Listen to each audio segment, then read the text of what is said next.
Hello warriors, welcome back to your channel. आज हम start करने जा रहे हैं अकाउंट का first unit, that is fundamental of partnership. Let's start. Ma'am, ये क्या है फंडामेंटल ऑफ पार्टनरशिप?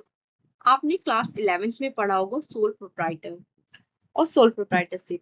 तो ये क्या होता है सोल प्रोप्राइटरशिप?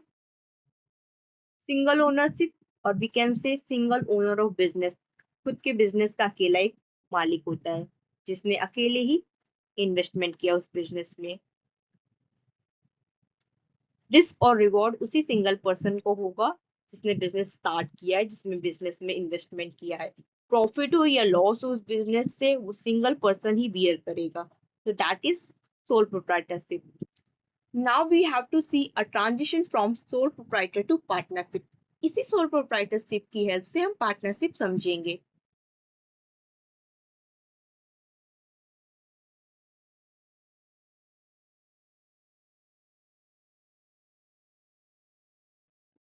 तो अब हम समझेंगे पार्टनरशिप क्या होता है। जब कोई एक इंडिविजुअल अपने बिजनेस को ग्रो करना चाहता है तो वो अकेले कहाँ तक अपने बिजनेस को ग्रो कर सकेगा, क्योंकि अपने बिजनेस के लिए ज्यादा से ज्यादा इन्वेस्टमेंट उसे चाहिए ग्रो करने के लिए, क्योंकि वो एक सिंगल पर्सन अकेले रिस्क नहीं उठा सकता है। अगर उस बिजनेस में एक से ज्यादा पार्टनर हो जाएंगे, जैसे कि 2, 3, 4, 5, मिनिमम 2 और मैक्सिमम 50 पार्टनरशिप में हो सकते हैं। तो जब इतने लोग हो जाएंगे तो ऑफ कोर्स पैसा भी ज्यादा हो जाएगा, रिस्क भी डिवाइड हो जाएगा, डिफरेंट पार्टनर्स का मैनेजर स्किल्स, टैलेंट, एबिलिटी भी मिल जाएगी। तो बिजनेस को ग्रो करने में थोड़ा आसान हो जाएगा उस सिंगल पर्सन को। इसी वजह से सोल प्रोप्राइटरशिप ग्रो करने में थोड़ा आसान हो जाएगा उस सिंगल पर्सन को। इसी वजह से सोल प्रोप्राइटरशिप पार्टनरशिप में एक सिंगल पर्सन अपने बिजनेस को कन्वर्ट करता है पार्टनरशिप में। क्योंकि जब एक से ज्यादा लोग आएंगे बिजनेस में तो बिजनेस ग्रो करेगा, पोटेंशियल ज्यादा होगा, मनी भी ज्यादा होगा, अर्निंग भी ज्यादा होगा और प्रॉफिट शेयरिंग भी इजिली हो जाएगा। तो ये सारे बेनिफिट होते हैं जब सोल प्रोप्राइटरशिप बिजनेस कन्वर्ट होता है पार्टनरशिप बिजनेस में। तो ये सब बेनिफिट होते हैं जब एक सोल प्रोप्राइटरशिप कन्वर्ट करता है अपने बिजनेस को पार्टनरशिप में। ओके, तो अब हम पार्टनरशिप में आ गए। आपको ये तो पता ही है कि मिनिमम 2 और मैक्सिमम 50 पार्टनर हो सकते हैं पार्टनरशिप में। अब ये आपस में कोई ना कोई एग्रीमेंट बनाएंगे जिसमें सभी सभी टर्म एंड कंडीशन लिखे होंगे पार्टनरशिप के बारे में, कि पार्टनर्स का प्रॉफिट शेयरिंग कैसे होगा। अगर कोई एक्स्ट्रा एफर्ट्स लगाता है कोई पार्टनर तो उसकी सैलरी क्या एक्स्ट्रा होगी, उसे क्या बोनस एक्स्ट्रा मिलेगा, कुछ कमीशन एक्स्ट्रा मिलेगा। अगर कोई लोन लिया है पार्टनरशिप फॉर्म ने तो उसका इंटरेस्ट ऑफ लोन का क्या होगा, एक्सेट्रा। ये सारी डिटेल्स लिखी होती है पार्टनरशिप में। इन सबको लिखने के लिए हम एक रिटन डॉक्यूमेंट बनाते हैं, दैट इज पार्टनरशिप डीड, और इसी एक और नाम से हम लोग जानते हैं आर्टिकल्स ऑफ पार्टनरशिप। इसी डॉक्यूमेंट में सारी डिटेल्स लिखी रहती है पार्टनरशिप के बारे में, regarding profit sharing, salary, bonus, commission, interest of loan etcetera. तो पार्टनरशिप डीड में सभी टर्म एंड कंडीशन रिटन रहता है रिलेटेड टू पार्टनरशिप बिजनेस। इस यूनिट में आगे बढ़ने से पहले हम एक और कंसेप्ट को समझेंगे जिसका नाम है separate legal entity. Class 11th में भी आपने ये टॉपिक जरूर सुना होगा, जिसमें कि पार्टनर्स जो इंडिविजुअल्स हैं वो फर्म से अलग है, डिफरेंट है। फॉर एग्जाम्पल, ये दोनों पार्टनर्स थे जिन्होंने एक फर्म स्टार्ट किया है। ये दोनों पार्टनर अपने फर्म से डिफरेंट है, इंडिविजुअली भी अपने फर्म से दोनों ही डिफरेंट है और एक साथ भी अपने फर्म से डिफरेंट है। This concept is known as separate legal entity. तो समझ में आ गया आपको, बिजनेस फर्म पार्टनर से अलग है। तो हम जो भी अकाउंटिंग करेंगे, जो भी हम प्रॉफिट लॉस बनाएंगे, कोई भी अकाउंट बनाएंगे, वो हम बिजनेस फर्म के लिए बनाएंगे, क्योंकि इंडिविजुअली ये पार्टनर्स अपने अकाउंट बना लेंगे बट हमें बनाना है बिजनेस फर्म के लिए। तो हमें क्या करना है, इस फर्म के बुक ऑफ अकाउंट्स बनाने हैं, राइट। तो अब हमें इसके अंदर क्या क्या मेनली सीखना है। तो इस पर्टिकुलर फॉर्म के 3 अकाउंट्स हैं जो नॉर्मली बनते हैं। 3 अकाउंट्स कौन से हैं? First, profit and loss appropriation account. Second, capital account. And third, current account. और कुछ छोटे छोटे अकाउंट्स भी हैं जैसे कि rent payable account, partners loan account, जैसे जैसे चैप्टर्स में हम डीप ड्राइविंग करेंगे वैसे ही उन सारे अकाउंट्स को सीखने की कोशिश करेंगे धीरे धीरे, ताकि आपको अच्छे से समझ में आ जाए। अभी के लिए आपको याद रखिए मेनली 3 अकाउंट्स हैं, PL and appropriation account, capital account and current account, जो हमें सीखने हैं। आपने क्लास 11th में पढ़ा था कि जितने भी एक्सपेंसेस होते हैं उसको हम एक अकाउंट में लिखते हैं, जिसको हम बोलते हैं profit and loss account. Profit and loss account क्या होता है? ये एक नॉमिनल नेचर के अकाउंट होता है। नॉमिनल नेचर क्या होता है? नॉमिनल नेचर होता है जितने भी एक्सपेंसेस और लॉस होता है उसको हम डेबिट में लिखते हैं, और जितने भी गेन और प्रॉफिट होता है उसको हम क्रेडिट में लिखते हैं। मतलब कि जितने भी खर्चे होंगे, लॉस होंगे, उसे हम डेबिट साइड लिखेंगे, और जितने भी इनकम और गेन्स होंगे उसको हम क्रेडिट साइड लिखेंगे। तो आपको समझ में आ गया होगा डेबिट साइड क्या लिखना है। जो भी हमारे एक्सपेंसेस है और लॉसेस है, खर्चे, या फिर हमें कोई लॉस हो गया बिजनेस में, क्रेडिट साइड क्या लिखेंगे, जो भी इनकम है और गेन्स है।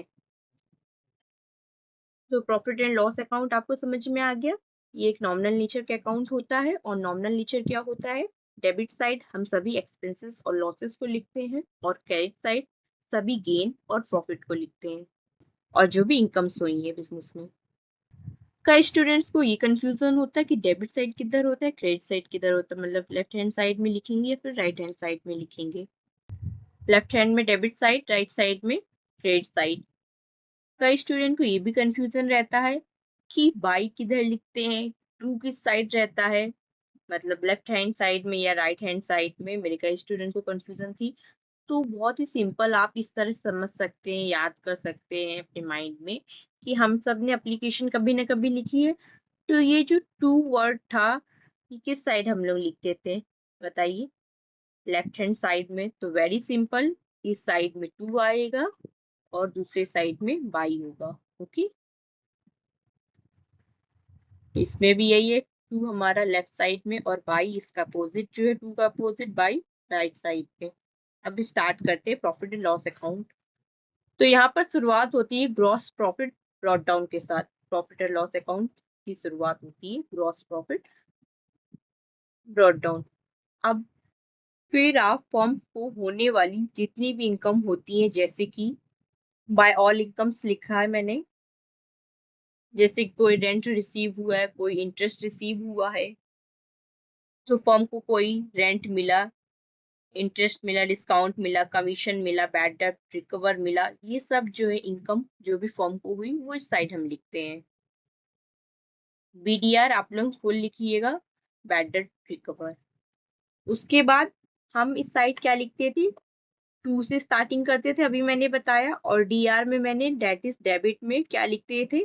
सारे एक्सपेंसेस और लॉसेस। तो फर्म को जो भी एक्सपेंसेस हुए, जो भी लॉसेस हुआ, वो हम लेफ्ट साइड में लिखेंगे, क्योंकि अभी मैंने बताया नॉमिनल अकाउंट है प्रॉफिट एंड लॉस अकाउंट, और नॉमिनल अकाउंट में सभी एक्सपेंसेस और लॉसेस डेबिट साइड लिखते हैं।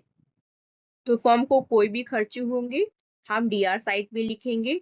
टू ऑल एक्सपेंसेस, कैसे एक्सपेंसेस फर्म को हुए, जैसे कि सेलिंग एक्सपेंसेस हुआ, डिस्ट्रीब्यूशन एक्सपेंसेस, एडमिनिस्ट्रेशन एक्सपेंसेस हुआ, जिसके अंदर depreciation, advertisement expenses, carriage outward expenses, multiple expenses या फिर audit fees, legal charges, outward expenses, ये सारे एक्सपेंसेस हम लोग किस साइड लिखते हैं? Debit side, left hand side में लिखते हैं। टू से स्टार्टिंग करते हैं, ये सब आप याद रखिएगा। फिर हमारे पास क्या आता है? तो जितना पैसा हमारे पास आया उसमें से सारे हम एक्सपेंसेस हटा दे। अगर हमारे पास कुछ बचता था, लेट्स सपोज कमाई हुई हमारी 1 करोड़ की, एक्सपेंसेस क्या आ रहे थे? 80,000। तो अभी आपने सीखा था कि प्रॉफिट और लॉस एक नॉमिनल अकाउंट है, और नॉमिनल अकाउंट होता है जिसमें कि डेबिट में सभी एक्सपेंसेस और लॉसेस को लिखते हैं, और क्रेडिट में सभी गेन और इनकम्स को लिखते हैं। तो हमने देखा कि क्रेडिट है ये राइट हैंड साइड में, जहां पे प्रॉफिट एंड लॉस अकाउंट में सबसे पहले लिखते हैं by GDBD, that is gross profit brought down. तो स्टार्टिंग होती है प्रॉफिट एंड लॉस की किससे? By gross profit brought down.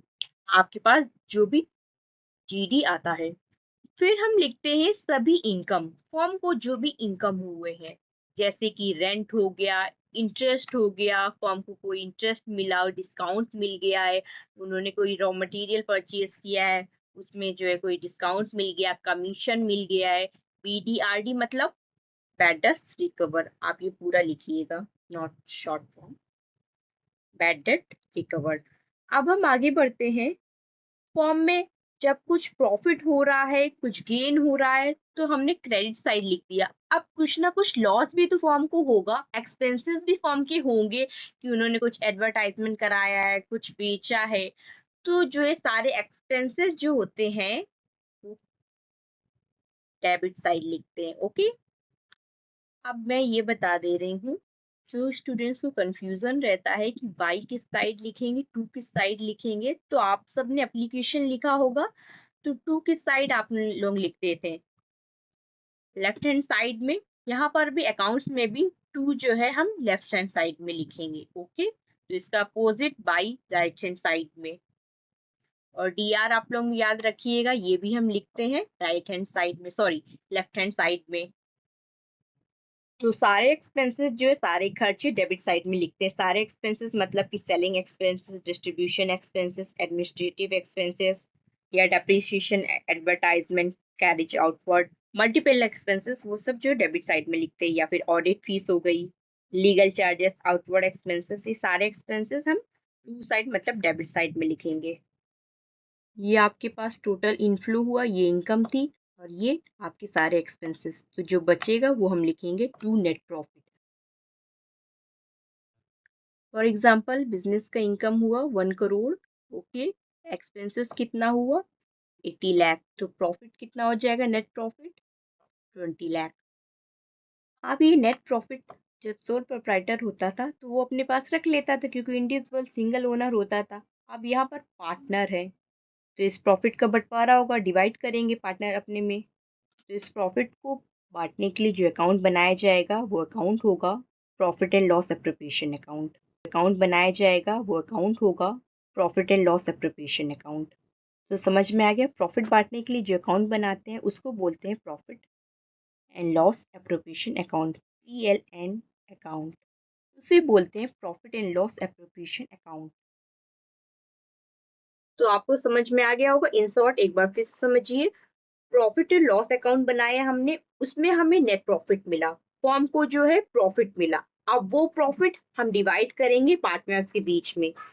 जब हम डिवाइड करते हैं उस प्रॉफिट को पार्टनर्स के बीच में, उसके लिए हम बनाते हैं profit and loss appropriation account. इसका मतलब ये है कि बिजनेस में होने वाले सारे खर्चे, सारे इनकम, वो तो हम इसी में लिखेंगे प्रॉफिट और लॉस अकाउंट में। इसमें बिल्कुल आप कंफ्यूज मत होइएगा। किसी भी एम्प्लॉय की सैलरी या एम्प्लॉय से रिलेटेड कुछ भी है वो हम इसी में लिखेंगे प्रॉफिट एंड लॉस अकाउंट में। ओके, बिजनेस से रिलेटेड, बिजनेस से रिलेटेड कोई भी खर्चा है जो प्रॉफिट कैलकुलेट करने से पहले लिखे जाएंगे, चाहे वो कोई इनकम हो चाहे वो कोई एक्सपेंसेस हो फर्म का, वो प्रॉफिट और लॉस अकाउंट में ही लिखा जाएगा। लेकिन एक बार आपके पास प्रॉफिट आ गया, सारे एक्सपेंसेस और सारे इनकम लिखने के बाद प्रॉफिट और लॉस अकाउंट में, एक बार आपके पास क्या आ गया, नेट प्रॉफिट आ गया, इसके बाद आपको प्रॉफिट जो है डिस्ट्रीब्यूट करना है डिफरेंट पार्टनर्स में। उसके लिए अकाउंट बनता है profit and loss appropriation account.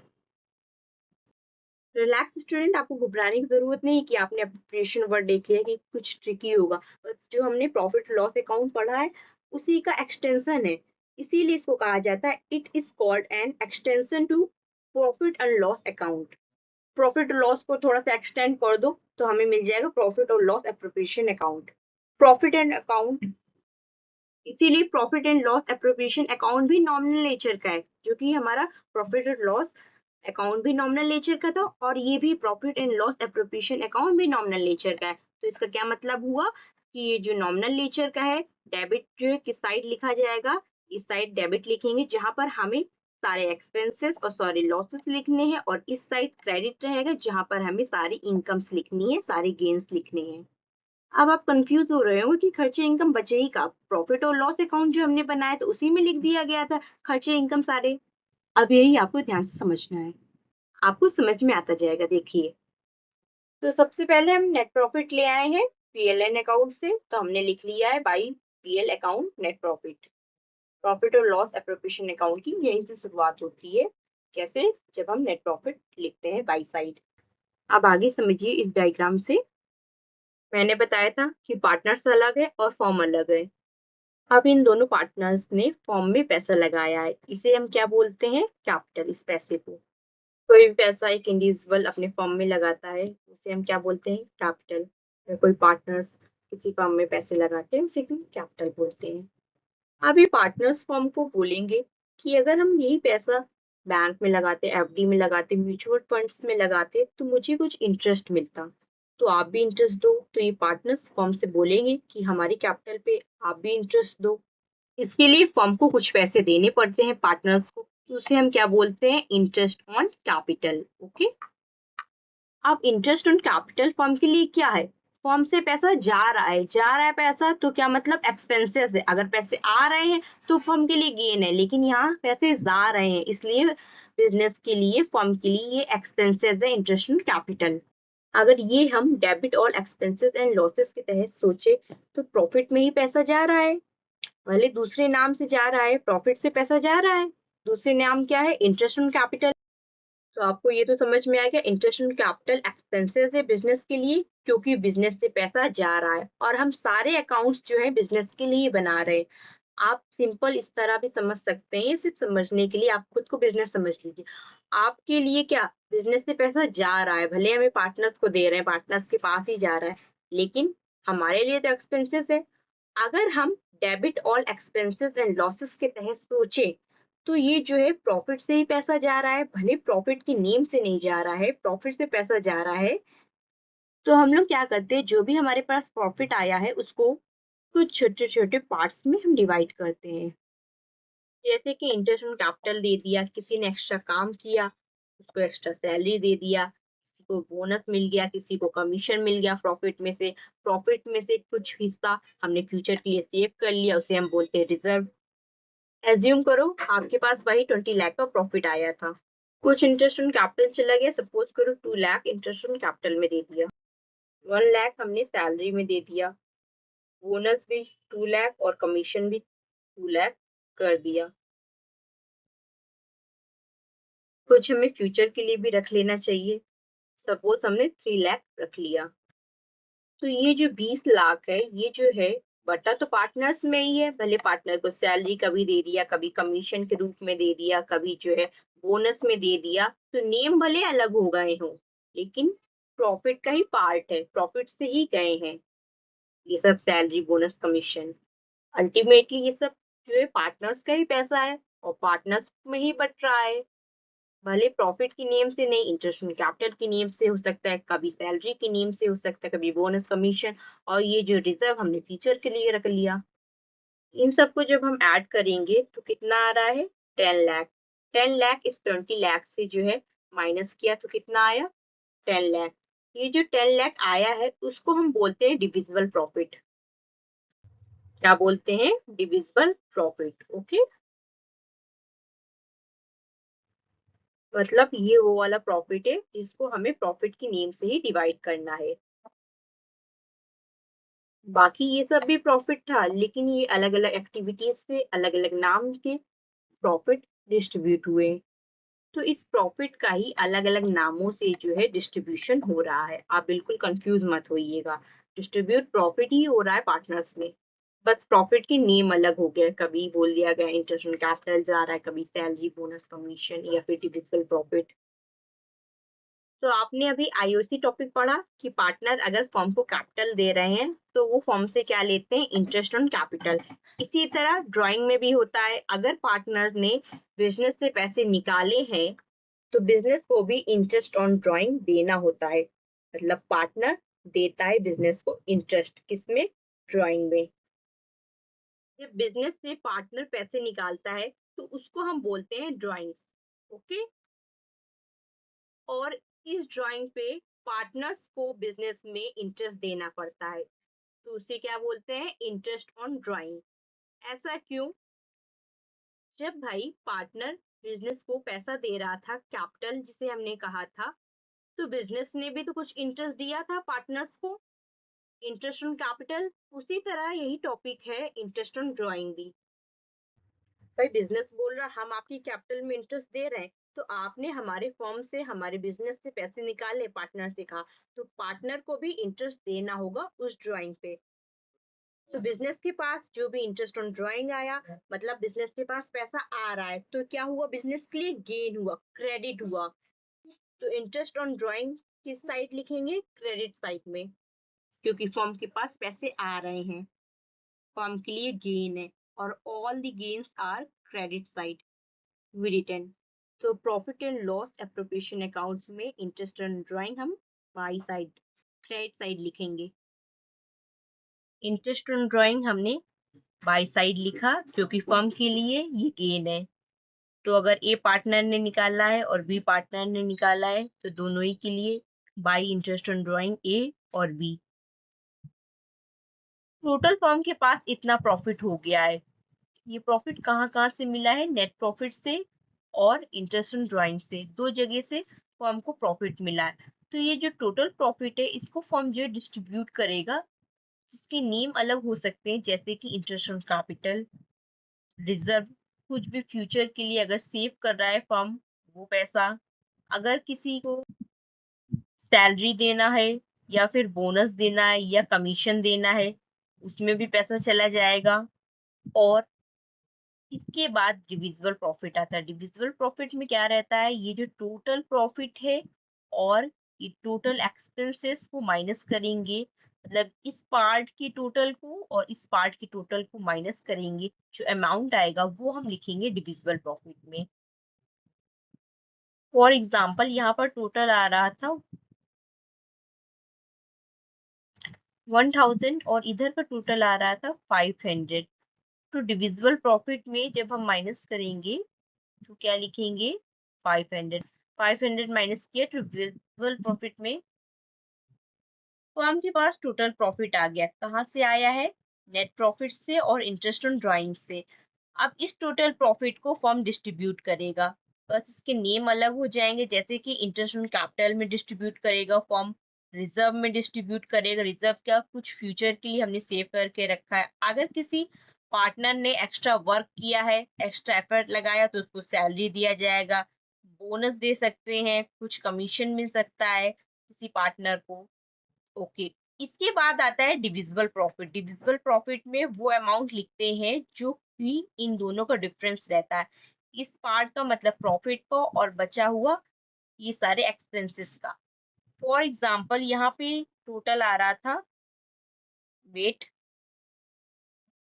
Profit side का टोटल आ रहा था 100 फॉर एग्जांपल, और ये सारे एक्सपेंसेस का 500।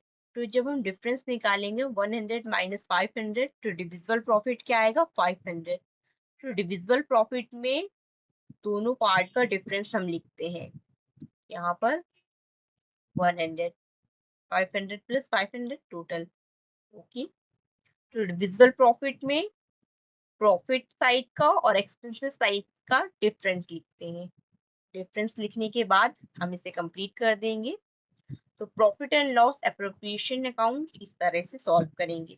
अब आप ये पूछेंगे इंटरेस्ट ऑन कैपिटल कितना परसेंटेज ए को देंगे, बी को देंगे, ये आपके क्वेश्चन में गिवन रहेगा। और ये सब जो है ऑलरेडी पार्टनरशिप डीड में भी मेंशन रहता है कि अगर इंटरेस्ट ऑन ड्राइंग कोई पार्टनर पैसे निकालता है तो कितना परसेंटेज, कितना जो है इंटरेस्ट देना होगा उस पार्टनर को, फॉर्म के लिए सेम कितना परसेंटेज कैपिटल में मिलेगा एक पार्टनर को, ये सारी चीजें इंटरेस्ट, सॉरी, सारी चीजें उसमें मेंशन रहती है पार्टनरशिप डीड में।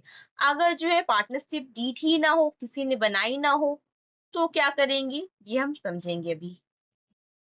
तो अगर पार्टनरशिप डीड ना बनी, पार्टनरशिप डीड क्या आपको समझ में आ गया ना, कि पार्टनरशिप डीड सिंपल एक डॉक्यूमेंट होता है जिसमें रिटर्न टर्म और कंडीशन लिखी होती है कि पार्टनर वो टर्म और कंडीशन फॉलो करेंगे और फॉर्म फॉलो करेगी। अगर ये सब चीजें नहीं बनी है, पार्टनरशिप डीड नहीं है, तो क्या होगा, कोई भी इंटरेस्ट ऑन कैपिटल पार्टनर को नहीं मिलेगा। कितना भी आप पैसे लगाते हैं, आपको उसमें से इंटरेस्ट ऑन कैपिटल नहीं मिलेगा। और आप पैसे अगर निकालते हैं, कोई पार्टनर फर्म से पैसा निकालता है, तो इंटरेस्ट ऑन ड्राइंग भी नहीं देना होगा। कोई आपको सैलरी, बोनस, कमीशन नहीं मिलेगा। कोई भी पार्टनर एक्स्ट्रा काम करता है तो आपको ये सब कुछ नहीं मिलेगा। प्रॉफिट और लॉस जो इक्वली शेयर हो जाएगा, ओके, बराबर बराबर 50-50। अगर फर्म ने लोन लिया है तो इंटरेस्ट ऑन लोन कितना होगा? 6%। 6% इंटरेस्ट ऑन लोन फर्म को देना होगा। तो ये सारे रूल होते हैं अगर पार्टनरशिप डीड एब्सेंट है।